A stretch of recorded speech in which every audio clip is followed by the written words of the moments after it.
പഴയ നിയമത്തിൽ സൃഷ്ടികർത്താവായ യഹോവ, പുതിയ നിയമത്തിൽ യഹൂദ ഗോത്രത്തിലെ സിംഹം, വെളിപ്പാടിലെ ഇടിനാദവും സർവശക്തനും അഗ്നിജ്വാലയ്ക്കൊത്ത കണ്ണുള്ള ആമേൻ എന്നുള്ളവൻ അരുളി ചെയ്യുന്നതെന്തെന്ന് ചെവിയുള്ളവൻ കേൾക്കട്ടെ. നിന്റെ ആദ്യ സ്നേഹം വിട്ടുകളഞ്ഞു എന്നൊരു കുറ്റം നിന്നെക്കുറിച്ച് പറവാനുണ്ട്. നീ ഏതിൽ നിന്ന് വീണിരിക്കുന്നു എന്ന് ഓർത്ത് മാനസാന്തരപ്പെട്ട് സഭ ഒന്ന്, ആത്മാവ് ഒന്ന്, കർത്താവ് ഒരുവൻ, വിശ്വാസം ഒന്ന്, സ്നാനം ഒന്ന് എന്ന ഈ ആദ്യ വിശ്വാസത്തിലേക്ക് മടങ്ങി വരിക. ഇല്ലാഞ്ഞാൽ നന്നല്ല. ആമേൻ. ഈ കത്തോലിക്ക മുതൽ പെന്തക്കോസ്തുള്ളവർ ഇതല്ലേ പഠിപ്പിക്കുന്നത്. പത്രോസ് എന്ന മനുഷ്യൻ പറഞ്ഞതല്ല ഞങ്ങൾക്ക് വേണ്ടത്, യേശു പറഞ്ഞത് മതി എന്ന് പറഞ്ഞവർ മരണത്തിലാണെന്ന് നമുക്കിന്ന് വ്യക്തമായി അറിയാം. 7ാം ക്ലാസ് വരെ പഠിച്ച മനുഷ്യന് ഒരു വിവരവും വിദ്യാഭ്യാസം ഇല്ലാത്ത മനുഷ്യന് എങ്ങനെയാണ് പച്ചപ്പുഴ വീട്ടിൽ തുള്ളൽ ഇതൊക്കെ തിന്നുന്നത്, വെട്ടികൾ തിന്നുന്നതൊക്കെ മറക്കി കൊടുക്കുന്നത് എന്താണെന്ന് എങ്ങനെ അറിയാം? ഉൽപ്പത്തി മുതൽ വെളിപ്പാട് വരെയുള്ള എല്ലാ കാര്യങ്ങളും ദൈവം സംസാരിച്ചു. നമുക്ക് ഈ വിഷയം എടുക്കുന്ന കുഴപ്പമില്ല. ഇന്ന് സ്നാനപ്പെടുന്ന സമയത്ത് ഞാൻ ബ്രദറിനോട് ചോദിച്ചു, ഭൂമിയിലുള്ള എല്ലാ മനുഷ്യനും, ഏതൊരു മനുഷ്യനും, ശ്രദ്ധിച്ച് കേൾക്കണം, ഞാനിവിടെ സഭയിൽ പഠിപ്പിക്കാത്ത കാര്യമാണ്, ഭൂമിയിലുള്ള ഏതൊരു മനുഷ്യനും പാപപരിഹാര മാർഗത്തിന് രക്തം ചീന്തണം എന്ന ഒരു നിയമം ഉണ്ട് എന്ന് ആ മനുഷ്യൻ എങ്ങനെ അറിയാം?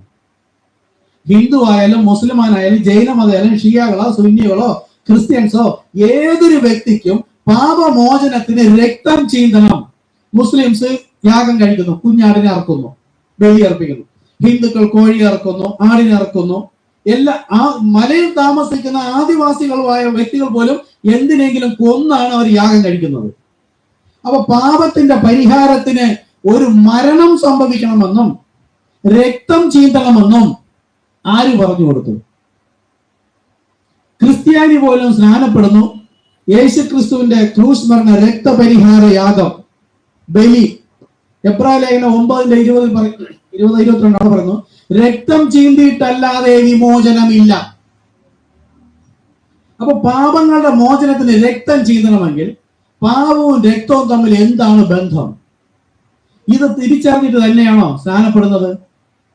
അപ്പോസ്തല പ്രവൃത്തി 19-ാം അധ്യായത്തിൽ പൗലോസ് ചില ശിഷ്യന്മാരെ കാണുമ്പോൾ ചോദിക്കുകയാണ്, വിശ്വസിച്ചിട്ട് സ്നാനപ്പെട്ടോ, അല്ല വിശ്വസിച്ചിട്ട് പരിശുദ്ധാത്മാവ് പ്രാപിച്ചുവോ? പരിശുദ്ധാത്മാവ് ഉണ്ടെന്ന് പോലും ഞങ്ങൾക്കറിയില്ല. ഏതായിരുന്നു നിങ്ങളുടെ സ്നാനം? അത് യോഹന്നാന്റെ സ്നാനം. യോഹന്നാൻ മാനസാന്തര സ്നാനം അത്രേ കഴിപ്പിച്ചത്.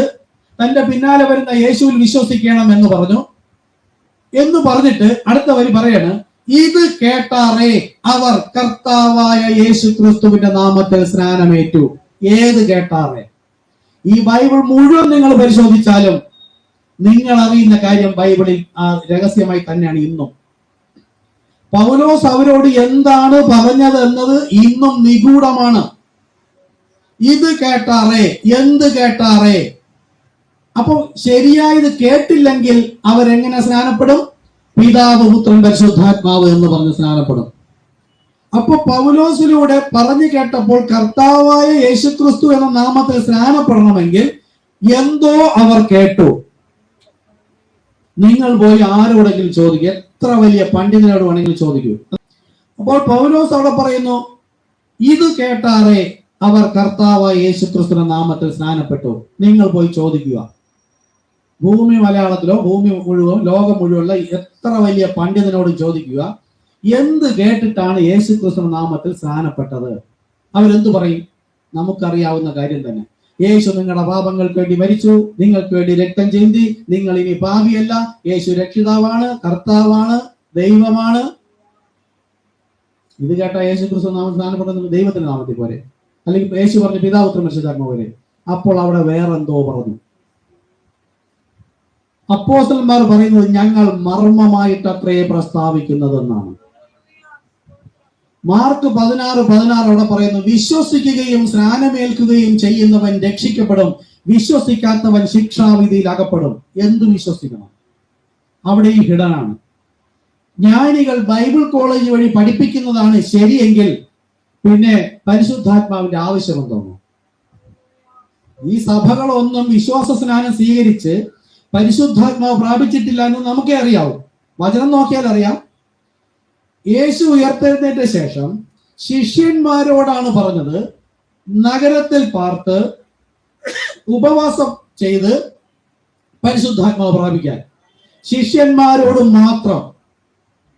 ശിഷ്യന്മാർ അന്ന് മാളികമുറിയിൽ കൂടിയിരുന്ന് യേശുവിന്റെ കൽപ്പന പ്രകാരം കൂടിയിരുന്ന് പരിശുദ്ധാത്മാവ് ലഭിച്ച് താഴേക്ക് വരുമ്പോൾ പറയേണ്ടത് യേശു പറഞ്ഞ കാര്യമല്ല പറയേണ്ടത്. യോഹന്നാൻ 14:26 വായിക്കുക. പരിശുദ്ധാത്മാവ് വരുമ്പോഴോ ഞാൻ പറഞ്ഞതിനെ ഓർമ്മപ്പെടുത്തി ഉപദേശിക്കും. ഞാൻ എന്താണ് പറഞ്ഞത്, അങ്ങനെ പറയാനുണ്ടായ കാര്യം എന്താണ്, കാരണം എന്താണ്, ഇണവചനത്തോടുകൂടെ പരിശുദ്ധാത്മാവ് പഠിപ്പിക്കും. ആ ക്രിസ്തുവിന്റെ ഉപദേശവുമായിട്ടാണ് നിങ്ങൾ ഇറങ്ങി പുറപ്പെടാൻ. അങ്ങനെയെങ്കിൽ ഉയർത്തെഴുന്നേറ്റ് പോയ യേശു ക്രിസ്തു തന്നെയാണ് പരിശുദ്ധാത്മാവ് എന്ന് പഠിപ്പിക്കാതിരിക്കുകയാണ് പിശാചിന്റെ ഉദ്ദേശം. എന്താണ് അത് വേറെ എന്ന് പഠിപ്പിച്ചാൽ പത്രോസാണ് പറഞ്ഞത്. പത്രോസ് പറഞ്ഞതല്ല നമുക്ക് ആവശ്യം, യേശു ക്രിസ്തു പറഞ്ഞതാണ്. മുഴുവൻ ബൈബിൾ കോളേജ് സാത്താൻ മൂടി വെച്ചിരിക്കുകയാണ്.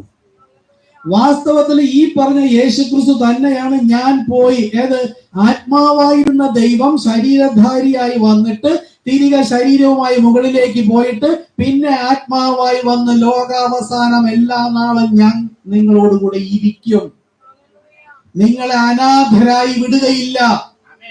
അത് ഗ്രഹിക്കേണ്ട ജ്ഞാനമില്ലാത്തവരാണ് ബൈബിൾ കോളേജിലെ പണ്ഡിതന്മാർ. അവര് ബൈബിൾ കോളേജിൽ പഠിച്ചിട്ട് യേശുക്രിസ്തു നാമത്തിൽ സ്നാനമേൽപ്പിൻ, എന്നാൽ പരിശുദ്ധാത്മാവെന്ന ദാനം ലഭിക്കുമെന്ന് പറഞ്ഞത് പത്രോസ് അല്ല. ഇവർ പ്രതീക്ഷ വച്ചിരിക്കുന്ന, നമ്മൾ പ്രതീക്ഷ വച്ചിരിക്കുന്ന ഇതേ കർത്താവായ യേശുക്രിസ്തു തന്നെയാണ് പറഞ്ഞത്. അതാണ് ഉള്ളിലിരിക്കുന്ന പരിശുദ്ധാത്മാവ്, ക്രിസ്തു. നിങ്ങളിൽ മഹത്വത്തിന്റെ പ്രത്യാശയായ ക്രിസ്തു നിങ്ങളിൽ ഇരിക്കുന്നു. ഈ ക്രിസ്തു തന്നെയാണ് യേശു എന്ന് അപ്പോസ്തലന്മാർ പഠിപ്പിച്ചു. യേശു ശിഷ്യന്മാരോട് ചോദിച്ചു, നിങ്ങൾ എന്നെ ആർ എന്ന് പറയുന്നു? നീ ക്രിസ്തു. പരിശുദ്ധാത്മാവും ക്രിസ്തുവും ഒന്നാണെന്ന് പോലും അറിയില്ല. ആത്മീകന് ആത്മീക ഭാഷ മനസ്സിലാകും.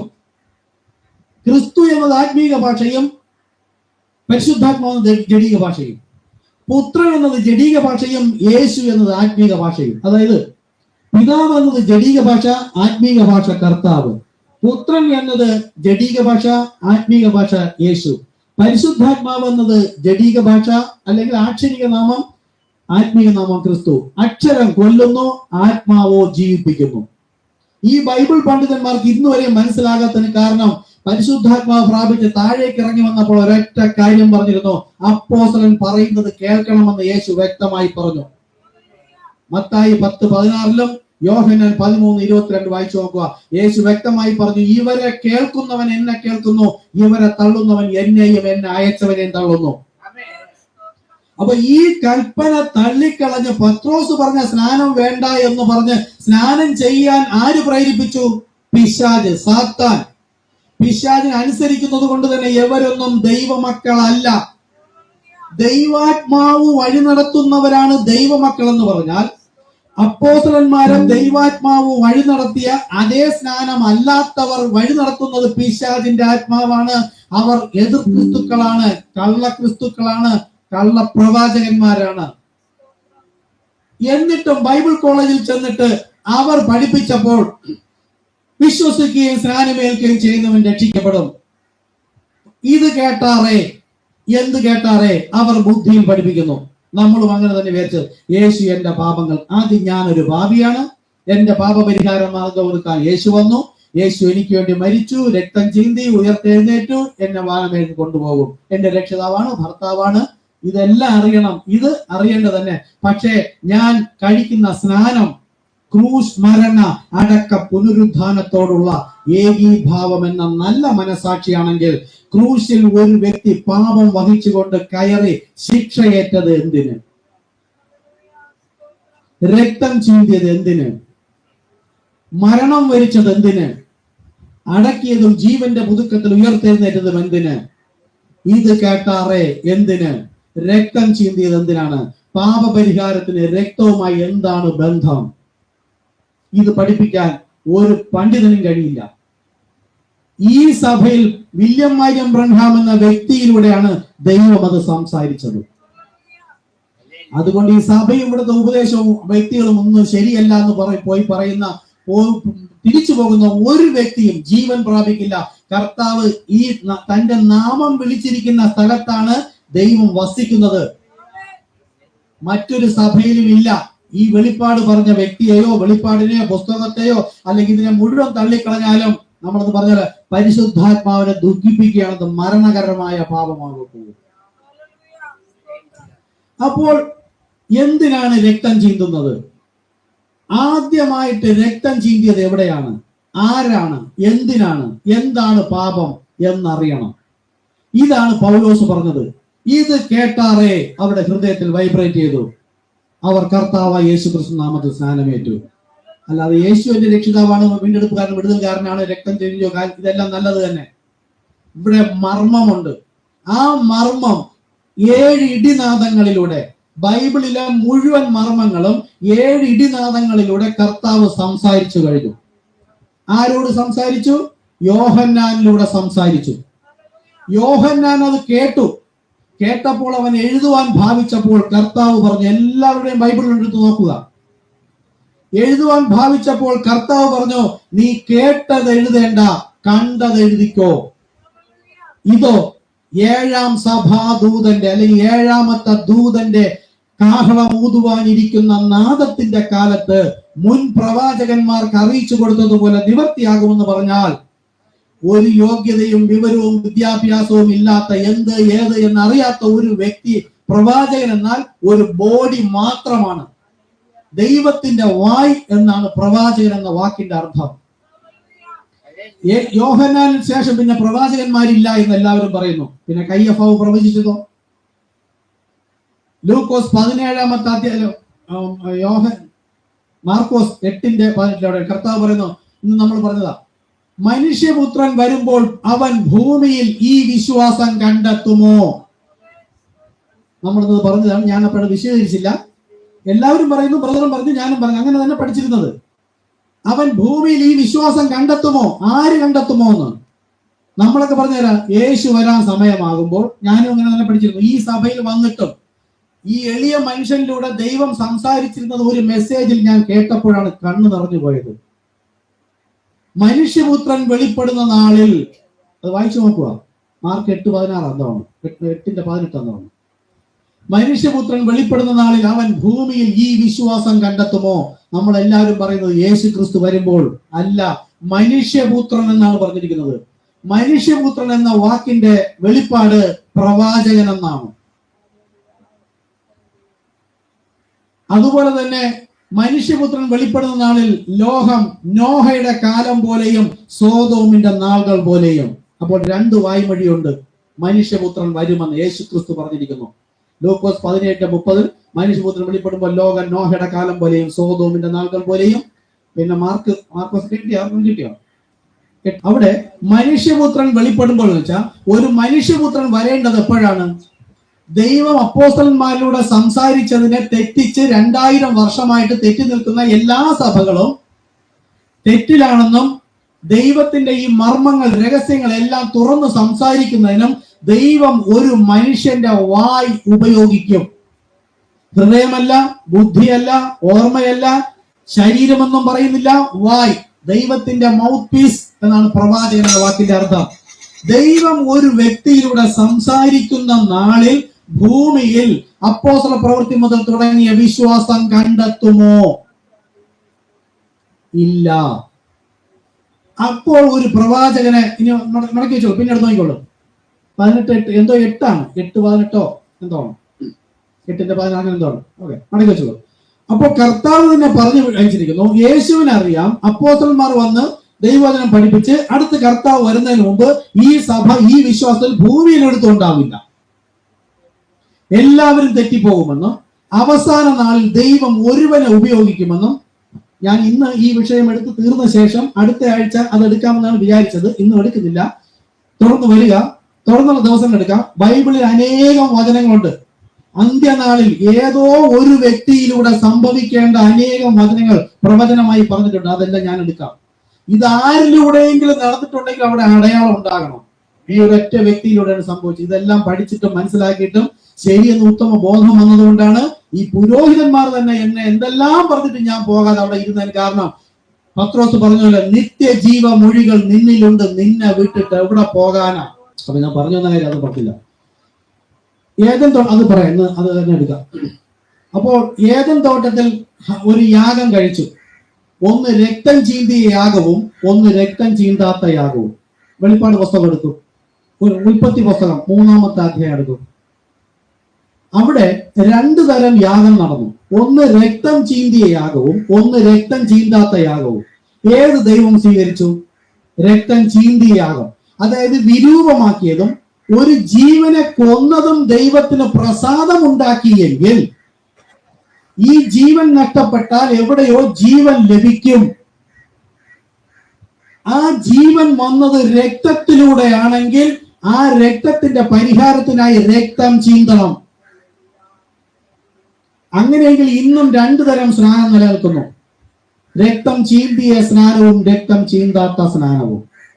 രക്തം ചീന്തിയത് കർത്താവായ യേശുക്രിസ്തു എന്ന നാമത്തിലുള്ള സ്നാനവും രക്തം ചീന്താത്ത സ്നാനം പിതാവ്, പുത്രൻ, പരിശുദ്ധാത്മാവ് എന്ന് പറയുന്നതും. ദൈവം ഏത് സ്വീകരിക്കും? രക്തം ചീന്തിയ യാഗമേ സ്വീകരിക്കുകയുള്ളൂ. ഏദൻ തോട്ടത്തിൽ ഉൽപ്പത്തി 3 നിങ്ങൾ വായിച്ച് മനസ്സിലാക്കുക. ചില സൂചനകൾ തരാം, നിങ്ങൾ പരിശോധിക്കുക, പ്രാർത്ഥിക്കുക. ഉൽപ്പത്തി 3-ാമത്തെ അധ്യായത്തിൽ കർത്താവ് ഫലം തിന്നുന്നതാൽ, പഴം എന്നല്ല, ഇന്നും എല്ലാവരും എങ്ങനെ ആപ്പിൾ അല്ലെങ്കിൽ പഴം എന്നാണ് പറയുന്നത്. അവിടെ ആപ്പിൾ എന്നോ പഴമെന്നോ ഒരു വാക്കില്ല, വൃക്ഷഫലം എന്നേ ഉള്ളൂ. വൃക്ഷം എന്നത് തന്നെയും, അതാ ഞാൻ എപ്പോഴും പറഞ്ഞത്, ബൈബിൾ ഉൽപ്പത്തി മുതൽ മർമ്മമായും ഗൂഢമായും ഉപമയായും സാദൃശ്യമായിട്ടുമാണ് സംസാരിച്ചിരിക്കുന്നത്. അവിടെ ഒരു വൃക്ഷം എന്ന് പറഞ്ഞത് വൃക്ഷമല്ല, ഒരു വ്യക്തിയെയാണ് സൂചിപ്പിക്കുന്നത്. നന്മതിന്മകളെ കുറിച്ചുള്ള വൃക്ഷവും ജീവന്റെ വൃക്ഷവും ഭൂമിയിൽ നിന്നും മുളപ്പിച്ചു. ജീവന്റെ വൃക്ഷം കർത്താവായ യേശുക്രിസ്തുവാണ്. യേശുക്രിസ്തുവിനെ ഭൂമിയിൽ നിന്ന് മുളപ്പിക്കാൻ പറ്റുമോ? മറ്റത് പിശാചാണ്. അതിന് ശരിയേതെന്നും അറിയാം, തെറ്റേതെന്നും അറിയാം. അവനെ ഭൂമിയിൽ നിന്ന് മുളപ്പിക്കാൻ പറ്റുമോ? അപ്പൊ ദൈവം അങ്ങനെ അവിടെ പറഞ്ഞെങ്കിൽ ആ പറഞ്ഞവന് ദൈവത്തിൽ ആശ്രയിക്കുമ്പോൾ, ജാഗ്രതയോടെ അന്വേഷിക്കുമ്പോൾ ദൈവം അവന് വെളിപ്പെടുത്തി കൊടുക്കും എന്താണ്. അപ്പോൾ 2 വൃക്ഷം എന്ന് പറയുന്നത് ഒന്ന് ദൈവവും ഒന്ന് പിശാചും. അപ്പോൾ ഫലം എന്ന് പറഞ്ഞാൽ ഗലാത്യ ലേഖനം 5-ാമത്തെ അധ്യായം 19, 29 വായിച്ചാൽ അറിയാം. ദുഷ്ടന്റെ ഫലം ഒന്ന്, ദൈവത്തിന്റെ ഫലം ഒന്ന്. 2 ഫലങ്ങളും പറയുന്നുണ്ട്. അപ്പോൾ ഏദൻ തോട്ടത്തിൽ നടന്നത് അനുസരണക്കേടാണെങ്കിൽ, അല്ലെങ്കിൽ ഒരു ഫലം ഭക്ഷിച്ചതാണെങ്കിൽ, പഴയ നിയമകാലത്തെ ശിക്ഷ കണ്ണിന് പകരം കണ്ണ്, പല്ലിന് പകരം പല്ല്. ഇതാണ് ശിക്ഷ. അങ്ങനെയെങ്കിൽ വായു കൊണ്ട് ഫലം തിന്നു എങ്കിൽ എന്തിനാണ് സ്ത്രീയുടെ ഗർഭധാരണം വർദ്ധിപ്പിച്ചത്? നീ വേദനയോടെ പ്രസവിക്കുമെന്ന് പറഞ്ഞത് എന്തിന്? വാ കൊണ്ട് ഭക്ഷിച്ചതെങ്കിൽ വായ്ക്ക് ശിക്ഷ കൊടുക്കാതെ എന്തിന് പ്രസവിക്കുന്ന ഭാഗത്തിന് ശിക്ഷ കൊടുത്തു, വേദന കൊടുത്തു? ഉൽപ്പത്തി 3:16-17 അവിടെ പറയുന്നു, നിന്റെ ആഗ്രഹം നിന്റെ ഭർത്താവിനോടാകും എന്ന് പറയുന്നു. ആദാം മാത്രമാണ് അവിടെ ഭർത്താവാകാൻ യോഗ്യത ഉള്ളത് എങ്കിൽ നിന്റെ ആഗ്രഹം നിന്റെ ഭർത്താവിനോടാകുമെന്ന് പറയേണ്ടതിന്റെ ആവശ്യമെന്ത്? ദൈവത്തിന് അറിയാൻ ആദാം ഹവ്വയെ മാത്രമേ ഉള്ളൂ, കുഞ്ഞു പോലും ജനിച്ചിട്ടില്ല, ഭൂമിയിൽ മനുഷ്യരുമില്ല. ഈ സ്ത്രീക്ക് ഭർത്താവാകാൻ അവിടെ യോഗ്യതയായിട്ട് ആരോ ഉണ്ടായിരുന്നു. ഇവളുടെ ആഗ്രഹം ആദാമിനോടല്ലാതെ മറ്റാരോടോ ആയി. അതുകൊണ്ടാണ് അവിടെ പറയുന്നത് നിന്റെ ആഗ്രഹം നിന്റെ ഭർത്താവിനോടാകും. ഞാൻ നിനക്കും നിന്റെ സന്തതിക്കും, സർപ്പത്തോടും പറയുന്നു, സ്ത്രീയോടും പറയുന്നു, ഞാൻ നിനക്കും നിന്റെ സന്തതിക്കും അവളുടെ സന്തതിക്കും തമ്മിൽ ശത്രുത്വം ഉണ്ടാക്കും. 1 യോഹന്നാൻ 4:8-16 പറയുന്നു, ദൈവം സ്നേഹം തന്നെ. ദൈവം നമ്മെ സ്നേഹിക്കാനും പിണങ്ങിയിരിക്കുന്നവരെ സ്നേഹത്തിലാകുവാനും ഈ ബൈബിൾ മുഴുവനും അത് തന്നെയാണ് പഠിപ്പിക്കുന്നത്. പക്ഷേ ദൈവം അവിടെ ആദ്യമായി വരുന്ന 2 കുഞ്ഞുങ്ങളെ തമ്മിൽ ശത്രുത്വം ഉണ്ടാക്കുമെന്ന് പറയേണ്ടതിന്റെ ആവശ്യകത എന്ത്? ദൈവം സ്നേഹമെന്നും ദൈവം എല്ലാവരെയും സ്നേഹിക്കണമെന്ന് പറയുമ്പോൾ ഞാൻ നിനക്കും സ്ത്രീക്കും, അപ്പോൾ ഒന്ന് നിനക്ക് എന്ന് പറയുന്നത് പിശാചിന്, സർപ്പന്റിന്, സ്ത്രീക്ക് എന്ന് പറയുമ്പോൾ ഹൗവയ്ക്ക്, നിന്റെ സന്തതിക്കും, ഹൗവയിലൂടെ ഉണ്ടാകുന്ന സന്തതിക്കും, നിന്റെ സന്തതിക്കും അവന്റെ സന്തതിക്കും, അത് പിശാചിന്റെ സന്തതിക്കും തമ്മിൽ ശത്രുത്വം ഉണ്ടാക്കും. അതിന്റെ ആവശ്യകത എന്ത്? പരിശോധിക്കുക, നിങ്ങൾ ചോദിക്കുക. ഈ സഭ തെറ്റാണെങ്കിൽ, നിങ്ങൾക്ക് എവിടെ വേണോ പോകാം. ഇതുപോലെ പഠിപ്പിച്ചിട്ട് ഈ വെളിപ്പാടിന്മേൽ സ്ഥാനപ്പെട്ട് വിശ്വാസ ജീവിതത്തിലോ ഈ ദൈവിക വെളിപ്പാടിലോ ആണ് എങ്കിൽ നിങ്ങൾക്ക് പോകാം. അല്ല എങ്കിൽ എളിമയോടുകൂടെ മിണ്ടാതെ പോവുക. കർത്താവ് വൻ കാര്യങ്ങളെ ചെയ്യും. എന്തൊക്കെയോ വൻ കാര്യങ്ങൾ സംഭവിക്കുന്നതിന് മുമ്പ് ബുദ്ധി പിശാചോ അല്ലെങ്കിൽ സാഹചര്യമോ എന്തെങ്കിലും ഉണ്ടാകും. നമുക്ക് പോകണമെന്ന തോന്നലും ചിന്തയുണ്ടാകും. ഇത് ശരിയാകില്ല എന്ന് തോന്നും. മിണ്ടാതിരിക്കുക. ആര് പറഞ്ഞാലും എന്തു പറഞ്ഞാലും ദൈവം വിശ്വസ്തൻ, വിളിച്ചവൻ വിശ്വസ്തൻ, വാക്കുമാറാത്തവനെങ്കിൽ വിളിച്ചത് ദൈവമാണെങ്കിൽ ദൈവം തന്നെ നടത്തി ഇത്രയും പഠിപ്പിച്ചു തന്ന ഈ സത്യസഭയിൽ കൊണ്ടുവന്നിട്ട് പകുതി വെച്ചിട്ട് പോകാൻ പറയണമെങ്കിൽ ഈ ദൈവം തന്നെ പറയുമോ പോകാനായിട്ട്? എങ്കിലത് അശുദ്ധാത്മാവാണ് പറഞ്ഞത്. എളിമയിൽ മടങ്ങി വരിക. ഹൃദയം തുറന്ന് സംസാരിക്കാനോ ക്ഷമ ചോദിക്കാനോ പറയുവാനോ ഉണ്ടെങ്കിൽ പറയുക. ഹൃദയം തുറക്കുക, ക്ഷമ പറയുക, സഭയുമായിട്ട് മുന്നോട്ട് പോവുക. അപ്പോൾ ഉൽപ്പത്തി 4 ആദാമും ഹവ്വയും തമ്മിൽ പരിഗ്രഹിക്കുന്നത്. ഉൽപ്പത്തി 4:1 ആ അനന്തരം എന്നാണ് വാക്ക്. അനന്തരം എന്ന് പറഞ്ഞാൽ തുടർന്ന്, ഒരു പരിഗ്രഹണം കഴിഞ്ഞ് അനന്തരം ആദാം തന്റെ ഭാര്യയെ ഹവ്വായെ പരിഗ്രഹിച്ചു. അനന്തരം എന്ന് പറഞ്ഞാൽ തുടർന്ന്. അപ്പോൾ ഒരിക്കൽ പരിഗ്രഹിച്ചു ആരോ എന്തോ, തുടർന്ന് ആദാമും പരിഗ്രഹിച്ചു. പരിഗ്രഹണം നടക്കുന്നത് 4-ാമത്തെ അധ്യായത്തിലും. എന്നാൽ ഉൽപ്പത്തി 3:20 നിങ്ങൾ വായിച്ചു നോക്കുക. അവിടെ പറയുന്നു ഹവ്വ ജീവനുള്ളവർക്കൊക്കെയും മാതാവല്ലോ.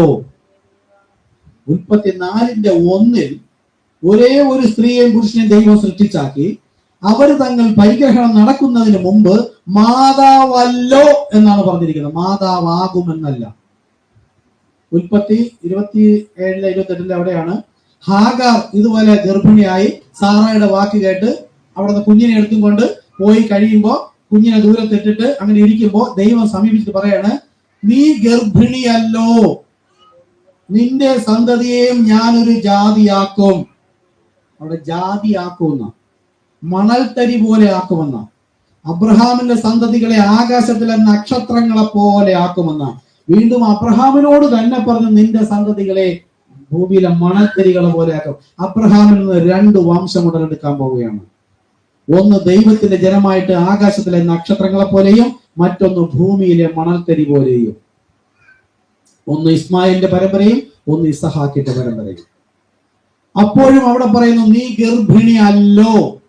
ഇവിടെ പറയുന്നു ഹവ്വ നീ മാതാവല്ലോ.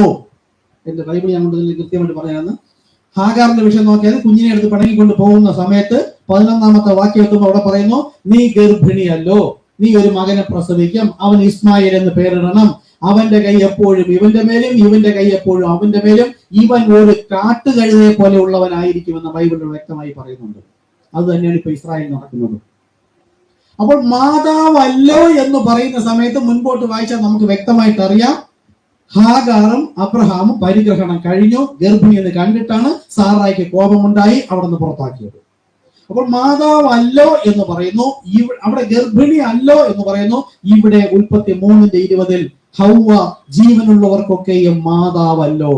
മാതാവാകുമെന്നല്ല, 4 പരിഗ്രഹിച്ച് പിന്നീട് ഉണ്ടാവുന്നല്ല. കർത്താവ് ഞാൻ നിന്റെ സന്തതിക്കും അവരുടെ സന്തതിക്കും തമ്മിൽ ശത്രുത ഉണ്ടാക്കും, നീ വേദനയോടെ പ്രസവിക്കും എന്നൊക്കെ പറയുന്ന സമയത്ത് അവൾ ഗർഭിണിയാണ്. എങ്ങനെ ഗർഭിണിയായി? ഒരു വ്യക്തി ഗർഭിണിയാവണമെങ്കിൽ രക്തവും അണ്ടവും തമ്മിൽ ഇടകലരണം. അപ്പൊ ദൈവഹിതമല്ലാത്ത ദൈവികമല്ലാതെ ഒരു രക്തവും അണ്ടവും തമ്മിൽ ഇടകലർന്ന് അവിടെ ഒരു ജനനം തുടങ്ങി. ആ ജനനം വന്നപ്പോൾ അവിടെ ഒരു മരണമുണ്ടായി. അതാണ് കർത്താവ് പറഞ്ഞത്, തിന്നുന്ന നാളിൽ നീ മരിക്കും.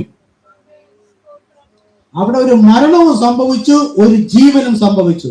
ആ ജീവൻ ദൈവഹിതമല്ലാത്തത് കൊണ്ട് അതിനെ കൊല്ലണം.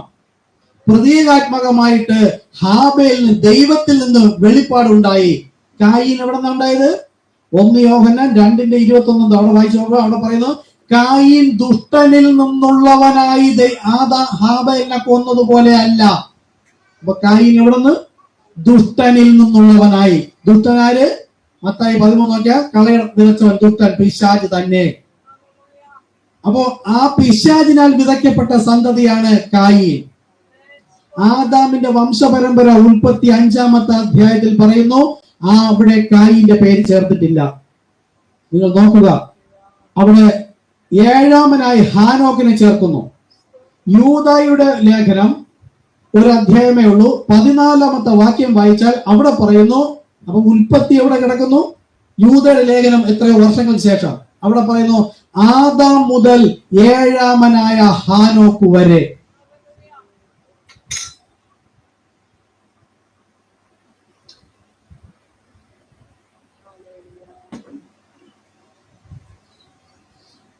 അപ്പോൾ ഏഴാമനാണ് ഹാനോക്ക് എന്ന് ദൈവം പറയുമ്പോൾ ഉൽപ്പത്തി പുസ്തകം 5-ാമത്തെ അധ്യായം വായിച്ചാൽ ആദാമിന്റെ വംശപാരമ്പര്യമാവിത് എന്ന് പറഞ്ഞു കൊണ്ടുവരുന്ന ഹാനോക്കിനെ ഏഴാമനായി ചേർത്തിരിക്കുന്നതിനിടയിൽ ഒരിടത്തും കായിന്റെ പേർ ചേർത്തിട്ടില്ല. ദൈവം ചേർക്കാത്തത്, പരിശുദ്ധാത്മാവ് ചേർക്കാത്തതിന് കായീൻ ആദാമിന്റെ മകനാണ് എന്ന് പറഞ്ഞാൽ ഹാനോക്ക് പിന്നത്തെ യൂദയിലൂടെ പരിശുദ്ധാത്മാവ്, ഏത് യൂദ? കെട്ടിത്തൂങ്ങി ചത്ത യൂദയല്ല, യേശുവിന്റെ സഹോദരൻ ഒരു യൂദയുണ്ട്. ആ യൂദയുടെ ലേഖനമാണ്. അവിടെ പറയുന്ന ആദാം മുതൽ ഏഴാമനായ ഹാനോക്ക് വരെ.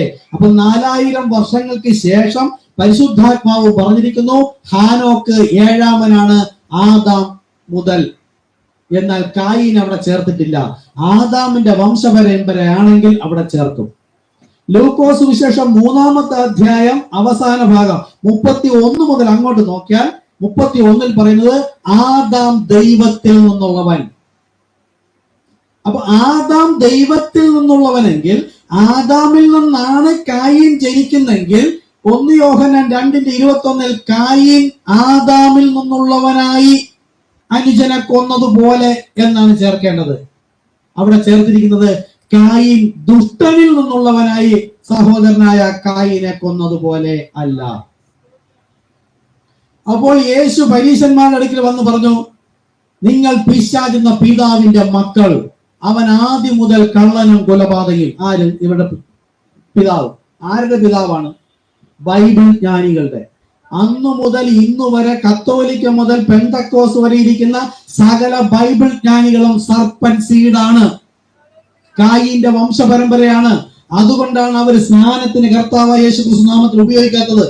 നമ്മൾ ഇത് അവരുടെ കയ്യിലിരിക്കുന്ന ബൈബിൾ ദൈവത്തിൻ്റെതാണ്, ദൈവവചനമാണ്, ഞങ്ങൾ പോകും, ഞങ്ങൾ പഠിപ്പിക്കുന്നു, ഞങ്ങളെല്ലാം ദൈവമക്കൾ എന്ന് പറയുന്ന അവരുടെ തന്നെ ബൈബിളിൽ ഒരു നാമം മാത്രമേ നൽകിയിട്ടുള്ളൂ എന്ന് 1000 തവണ പറയുകയും പാടുകയും ചിന്തിക്കുകയും ധ്യാനിക്കുകയും ചെയ്യുന്നവരുടെ ഇടയിലേക്ക് നമ്മൾ എറിയ മനുഷ്യർ ഈ ട്രാക്റ്റുമായി കൊണ്ടുവരുമ്പോൾ അവരുടെ ഉള്ളിലെ ഭൂതമാണ് ഇരിക്കുന്നതെന്നാണ് നമ്മൾക്ക് മനസ്സിലാക്കാൻ കഴിഞ്ഞിട്ടുള്ളത്. കർത്താവ് യേശു ക്രിസ്തു നാമത്തിൽ സ്നാനം കഴിപ്പിക്കാൻ പറഞ്ഞാൽ ഇവർ സ്നാനപ്പെടില്ല. അതുകൊണ്ടാണ് അവര് പറഞ്ഞത് യോഹന്നാൻ 8:47 ദൈവസന്തതിയായവൻ ദൈവവചനം കേൾക്കുന്നു, നിങ്ങൾ ദൈവസന്തതി അല്ലായികയാൽ കേൾക്കുന്നില്ല. അപ്പോൾ ഒന്ന് ആലോചിച്ച് നോക്കൂ, നമ്മളെ വിളിച്ചു ചേർത്തത് നമ്മുടെ സഹോദരങ്ങൾ, അപ്പൻ, അമ്മ, ബന്ധുക്കൾ, സഹോദരങ്ങൾ, അവരെല്ലാം ഓരോ സഭയിൽ പോകുന്നവരാ. ഈ യേശു ക്രിസ്തു നാമത്തെ സ്നാനം പറയുമ്പോൾ നമ്മളെ നോക്കി പഠിക്കുന്നുവെങ്കിൽ ഒരമ്മയുടെ അമ്മയുടെ അപ്പന്റെ ജനനത്താൽ വന്നതിൽ തന്നെയും യാക്കോബ് ഏശാവിനെ പോലെ ഒന്ന് ദൂരത്തായിരിക്കുന്നു, ഒന്ന് സമീപത്തായിരിക്കുന്നു. നമുക്കെത്ര വലിയ ഭാഗ്യം! നമ്മളെ ജനിപ്പിച്ച പപ്പയ്ക്കോ അമ്മയ്ക്കോ സഹോദരങ്ങൾക്കോ അല്ലെങ്കിൽ മാമനോ കൊച്ചിച്ചനോ സുഹൃത്തുക്കൾക്കോ സഹോദരങ്ങൾക്കോ ആർക്കും ഈ ഭാഗ്യം ലഭിച്ചിട്ടില്ല. എത്ര വലിയ ഭാഗ്യമാണ് ലഭിച്ചിരിക്കുന്നത്.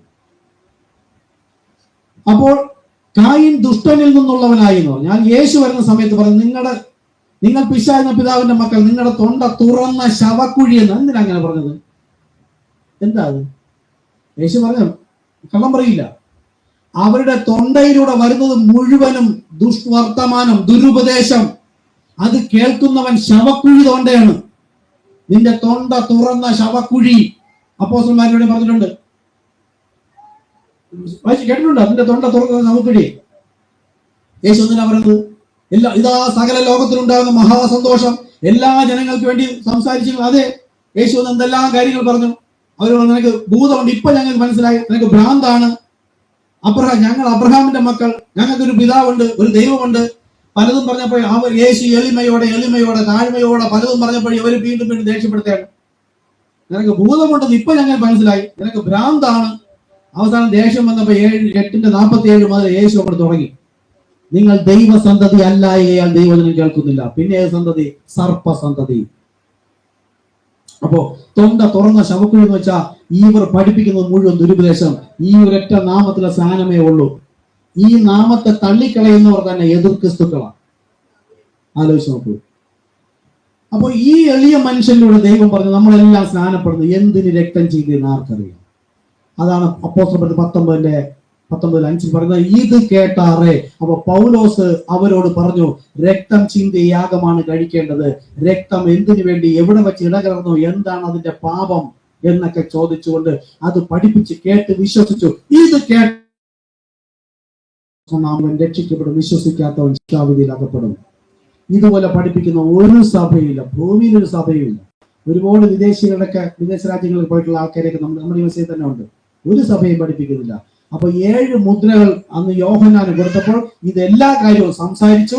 എന്നാൽ അടച്ചു വെച്ചേക്ക, 7ാം ദൂതന്റെ ശബ്ദത്തിന്റെ നാളിൽ അറിയിക്കുമെന്ന് ദൈവം പറഞ്ഞ പ്രകാരം മുദ്ര തുറന്നതാണ്.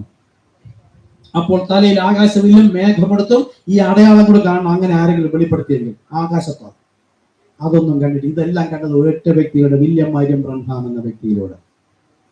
അതിനും ഒരുപാട് പ്രത്യേകതകളൊക്കെ ഉണ്ട്. നമ്മളതൊന്നും പഠിപ്പിക്കുന്ന, അതിനൊന്നും മഹത്വം വലിക്കുന്നില്ല. എങ്കിലും ദൈവം ഒരു മനുഷ്യനെ ഉപയോഗിച്ചു. അദ്ദേഹത്തിലൂടെ നമുക്ക് ജീവന്റെ മന്ന. ഇതാണ് വെളിപ്പാട് പുസ്തകം 3:22 പറയുന്നത്, ഞാൻ ഹൃദയവാതിൽക്കൽ നിന്ന് മുട്ടുന്നു, ആരെങ്കിലും എന്റെ ശബ്ദം കേട്ട് വാതിൽ തുറന്നാൽ ഞാൻ അകത്തു വരികയും ഞാൻ അവനോടും അവൻ എന്നോടും അത്താഴം. അവസാനത്തെ ആഹാരം. നിദ്ര സ്വസ്ഥത. 1000 ആണ്ട് വാഴ്ചയിലേക്ക് പോകുന്നതിന് മുമ്പ് ഈ സന്ധ്യാസമയത്ത് കുറെ വചനങ്ങളുണ്ട്. സന്ധ്യാസമയത്തോ വെളിച്ചമാകും. ഈ സന്ദേശമാണ് വെളിച്ചം. ഈ സഭയിലെ പണ്ഡിതന്മാർ മുഴുവൻ പഠിപ്പിക്കുന്ന തുറന്ന ശവക്കുഴിയാണ്. ശവക്കുഴിയിലേക്കുള്ള ദുരുപദേശമാണ് അവർ പഠിപ്പിക്കുന്നത്. അതുകൊണ്ടാണ് അവരുടെ പ്രസംഗം കേൾക്കാൻ പോകരുത്. ഇടയ്ക്കൊക്കെ ഒന്ന് കേട്ടോട്ടെ, പോകരുത്. യേശു പറഞ്ഞിരിക്കുന്നു, നിങ്ങളുടെ തൊണ്ട തുറന്ന ശവക്കുഴി. അവർ യേശുവിനെ അംഗീകരിച്ചില്ല. അവരുടെ തലമുറയിൽപ്പെട്ടവരാണ് ഇന്ന് യേശുക്രിസ്തുവിന്റെ നാമത്തെ സ്നാനം നിഷേധിച്ചിരിക്കുന്നവർ. എന്നാൽ ഒരു കൂട്ടർ യേശുക്രിസ്തു നാമത്തിൽ സ്നാനപ്പെടുന്നുണ്ട്. അവർക്കും ഈ ഉപദേശം അല്ല, തെറ്റായ ഉപദേശം. മൂടുപടവിടുന്ന ഒരുപാട് കാര്യങ്ങൾ തെറ്റ്. അത് കേട്ട് വിശ്വസിച്ചാലും തൊണ്ട തുറന്ന ശവക്കുഴി, മരണത്തിലേക്ക് പോകും. നമ്മളോ ജീവനിലേക്ക് പോകുന്നവരാ. അതുകൊണ്ട് ദൈവത്തിന്റെ രീതികൾക്ക് മാറ്റമില്ലെങ്കിൽ ഇന്നും മനുഷ്യപുത്രൻ വെളിപ്പെടുമ്പോൾ എന്ന് പറഞ്ഞു ഭൂമിയിൽ വിശ്വാസം കണ്ടെത്തുമോ? ഒരു വ്യക്തിയെ ദൈവം ഉപയോഗിച്ചുകൊണ്ട് ഈ സത്യം തുറന്നു പറയുമ്പോൾ അങ്ങനെ ഒരു വിശ്വാസം ഭൂമിയിൽ ഉണ്ടായിരിക്കുകയില്ല. നോഹയുടെ മനുഷ്യപുത്രൻ വെളിപ്പെടുമ്പോൾ ലൂക്കോസ് ശേഷം 17-ാമത്തെ അധ്യായം 25 മുതൽ താഴ്ത്ത് വായിച്ചു നോക്കുക. മനുഷ്യപുത്രൻ വെളിപ്പെടുമ്പോൾ ലോകം നോഹയുടെ കാലം പോലെയും സോതോമിന്റെ നാളുകൾ പോലെയും. സോതോമിൽ അന്ന് 2 പേരെ കണ്ടപ്പോൾ തൃത്വം പറഞ്ഞു, സഭകൾ മുഴുവൻ തൃത്വം പറയുന്നു. ആ സമയത്ത് അബ്രഹാം എന്നും അവരിൽ നിന്ന് വേർപെട്ടിരുന്നു. മണവാട്ടി സഭയ്ക്ക് മുൻകുറി. അവിടെയാണ് വാഗ്ദത്തം സാറാക്കി ലഭിച്ചത്. വാഗ്ദത്ത സന്തതി. നമ്മുടെ വാഗ്ദത്തം പരിശുദ്ധാത്മാവാണ്. ഈ സഭയിൽ തന്നെ നിലനിൽക്കണമെന്ന് ഞാൻ പറയുന്നില്ല. നിങ്ങളുടെ ആത്മാവ് നിങ്ങൾക്ക് സപ്പോർട്ട് ചെയ്ത് ഇപ്പൊ 2 ആഴ്ച കഴിഞ്ഞ് എടുക്കുന്നതല്ല ഈ വചനങ്ങൾ തന്നെയാണ്. ബൈബിളിലെ ഒരുപാട് വചനങ്ങൾ ക്രോഡീകരിച്ചുകൊണ്ട് പഠിപ്പിക്കുകയാണ്. ഇങ്ങനെ ഒരു ആവശ്യകത ലാസ്റ്റിലുണ്ടോ? പഠിപ്പിക്കേണ്ട ആവശ്യമുണ്ടോ? ദൈവം അങ്ങനെ ഒരു ഉപദേശം പറയുമോ? അന്ത്യനാളിൽ ദൈവം എന്തെങ്കിലും പറയുന്നുള്ള വാക്യങ്ങൾ ഒന്നിലധികം ഉണ്ടോ? ആ വാക്യങ്ങളെല്ലാം എടുത്ത് പഠിപ്പിക്കാം. കൃപയോടെ ക്ഷമയോടെ കാത്തിരിക്കുക. അപ്പൊ ഇന്നിപ്പോ ഇവിടെ പറഞ്ഞ പ്രധാനപ്പെട്ട കാര്യം ഓർക്കുക. ഇത് കേട്ടാറേ, നിങ്ങൾ ആരോടെങ്കിലും ചോദിച്ചു നോക്കൂ. ഇത് കേട്ടാറേ അവർ കർത്താവായ യേശുക്രിസ്തു നാമത്തിൽ സ്നാനപ്പെട്ടു. എന്ത് കേട്ടാറേ? അടുത്ത മാർക്ക് 16:16. ഇത് അപ്പോസ്തലപ്രവൃത്തി 19:5 ആണ്. ഇത് കേട്ടാറേ അവർ കർത്താവായ യേശുക്രിസ്തു നാമത്തിൽ സ്നാനപ്പെട്ടു. മാർക്കോസ് 16:16 പറയുന്നു, വിശ്വസിക്കുകയും സ്നാനമേൽക്കുകയും ചെയ്യുന്നവൻ രക്ഷിക്കപ്പെടും, വിശ്വസിക്കാത്തവൻ ശിക്ഷാവിധിയിൽ അകപ്പെടും. ഇതുവരെയും പെന്തക്കോസ്തിൽ പറഞ്ഞിരുന്നത് ശൈശവ സ്നാനമല്ല. ഒരു കുട്ടിയെ സ്നാനപ്പെടുത്തുന്നതിന് മുമ്പ് യേശുക്രിസ്തു എനിക്ക് വേണ്ടി എന്ത് ചെയ്തു എന്നത് മിനിമം അറിയുകയെങ്കിലും വേണം, അത് വിശ്വസിക്കണം എന്നാണ് അവർ പഠിപ്പിക്കുന്നത്. അതായിക്കോട്ടെ. പക്ഷെ അത് മാത്രമാണെങ്കിൽ യേശു പറഞ്ഞ വാക്യത്തിൽ അവരുടെ തൊണ്ട തുറന്ന ശവക്കുഴി, അവർ ദുരുപദേശം പഠിപ്പിക്കുന്നു, അവർക്ക് പരിശുദ്ധാത്മാവ് ലഭിച്ചിട്ടില്ല എന്ന് പറഞ്ഞിട്ടും പരിശുദ്ധാത്മാവ് മറച്ചു വെച്ചതെല്ലാം അവർക്ക് കണ്ടെത്താൻ കഴിവുള്ളവരാണെങ്കിൽ അവർ ദൈവത്തെക്കാൾ വലിയവരായില്ലേ? അതുപോലെ ഈ ലോകത്ത് കാണുന്ന സഭകൾ മുഴുവൻ ദൈവദാസന്മാരും ദൈവസഭയുമാണെങ്കിൽ പരിശുദ്ധാത്മാവ് ഒളിച്ചു വെച്ചതെല്ലാം പിടിച്ചു പറിക്കാൻ കഴിവുള്ളവരായി പോയില്ലേ അവര്? അപ്പോൾ അങ്ങനെയല്ല. ദൈവത്തിന്റെ സത്യം ഇന്നും മറഞ്ഞു തന്നെയാണ് ഇരിക്കുന്നത്. ദൈവജനം എന്ന് പറയുന്ന ഈ ജനം അത് കണ്ടെത്തിയിട്ടുമില്ല. അവർക്കത് കണ്ടെത്താനും കഴിയില്ല. കാണിച്ചു കൊടുത്തത് കർത്താവ് തന്നെയാണ് കാണിച്ചു കൊടുത്തത്. അപ്പോൾ അവരോട് ചോദിക്കുക, എന്തിനാണ് രക്തം ചീന്തുന്നത്? രക്തവും പാപവും തമ്മിൽ എന്താണ് ബന്ധം? ഏദൻ തോട്ടത്തിലെ വായ് കൊണ്ട് ആപ്പിൾ ഭക്ഷിച്ചെങ്കിൽ ഗർഭധാരണം വർദ്ധിപ്പിച്ചതെന്തിന്? വേദനയോടെ പ്രസവിക്കുന്നു പറഞ്ഞതെന്തിനാണ്? നീ ഇത് കേൾക്കുന്ന നിമിത്തം ഭൂമി ശപിക്കപ്പെട്ടിരിക്കുന്നു പറയുന്നു. ഇനി സദൃശ്യവാക്യം 30-ാമത്തെ അധ്യായം എടുത്തു കഴിഞ്ഞാൽ അവിടെ 28 അവിടെ മുതൽ പറയുന്നു, വ്യഭിചാരിണിയുടെ വഴിയും അങ്ങനെ തന്നെ, അവൾ തിന്ന് വായ് തുടച്ചിട്ട് ഞാൻ ഒന്നും ചെയ്തില്ല എന്ന് പറയും. വ്യഭിചാരിണിയുടെ വഴിയും അങ്ങനെ തന്നെ, തിന്ന് വായ് തുടച്ചിട്ട് ഞാൻ ഒന്നും ചെയ്തില്ല എന്ന് പറയും. അടുത്ത വാക്യം പറയുന്നതോ, 3 നിമിത്തം ഭൂമി വിറയ്ക്കുന്നു, 4 നിമിത്തം അതിന് സഹിച്ചുകൂടാ. ഉൽപ്പത്തി 3-ാമത്തെ അധ്യായത്തില് നീ ഇത് ചെയ്യുക കൊണ്ട് നീ നിമിത്തം, ആദാമിനോട് പറയുന്നത്, നീ നിമിത്തം ഭൂമി ശപിക്കപ്പെട്ടിരിക്കുന്നു. അതിന്റെ ഇണവചനമാണ് 3 നിമിത്തം ഭൂമി വിറയ്ക്കുന്നു. 4-ാമത്തെ അധ്യായത്തിൽ ആ കായിനെ കൊല്ലാതിരിക്കാൻ ഒരു അടയാളം വെച്ചത്, 4 നിമിത്തം അതിന് സഹിച്ചുകൂടാ. അവൻ ചോദിച്ചു, ഞാൻ എന്റെ അനുജന്റെ കാവൽക്കാരനോ? നീ എന്നെ കൊല്ലാതിരിക്കാൻ ഒരു അടയാളം വെച്ചു. അപ്പോൾ നീ എത്ര ദുഷ്ടൻ എന്ന രീതിയിൽ സംസാരിക്കുന്നു. അതിന് കായിന് സഹിച്ചുകൂടാ. അപ്പോൾ എന്തിനാണ് പാപപരിഹാരത്തിന് രക്തം ചെയ്യുന്നത്? ഇതൊക്കെ അറിയാമെങ്കിൽ പോയി സ്നാനപ്പെടുക. ഇങ്ങനെ അല്ല, ഇത് അറിഞ്ഞിട്ടല്ല സ്നാനപ്പെട്ടതെങ്കിൽ നിങ്ങളുടെ സ്നാനം പാപപരിഹാരം. ഒന്നാമത് യേശുക്രിസ്തു നാമത്തിലല്ല സ്നാനം, പിതാപുത്രൻ പരിശുദ്ധൻ. അപ്പോൾ തന്നെ വീണുപോയി. യേശു പറഞ്ഞ ശരിയാ, ഈ കാലം നോഹയുടെ കാലം പോലെ എല്ലാവരും വീണുപോകും. അതിനിടയിൽ നിന്ന് നമ്മളെ പോലെ 1-2 പേരെ വിളിച്ച് പുറത്തേക്ക് കൊണ്ടുവന്നത് അതും വലിയൊരു കൃപയാണ്. അപ്പൊ യേശുക്രിസ്തു നാമത്തിൽ അല്ല സ്നാനം. ഇനി യേശുക്രിസ്തു നാമത്തിൽ സ്നാനപ്പെടുന്നവരുണ്ട്. പക്ഷെ എന്തിനാണ് രക്തം ചീന്തിയത്? ഇതറിയണം. വിശ്വസിക്കുകയും സ്നാനമേൽക്കുകയും ചെയ്യുന്നവെന്ന് പറഞ്ഞു. ഇത് കേട്ടാറേ, എന്ത് കേട്ടാറേ ചോദിക്കുക. ഇല്ലെങ്കിൽ അറിയണമെങ്കിൽ കൂട്ടിക്കൊണ്ടുവരിക. ദൈവകൃപയാൽ കർത്താവ് നയിക്കുമെങ്കിൽ നമുക്ക് അവരോടൊപ്പം കൂട്ടായ്മയിൽ പങ്കിട്ട് പോകാം. കർത്താവ് നമ്മെ അനുഗ്രഹിക്കട്ടെ. ഞാൻ അവിടെ നിർത്തുകയാണ്.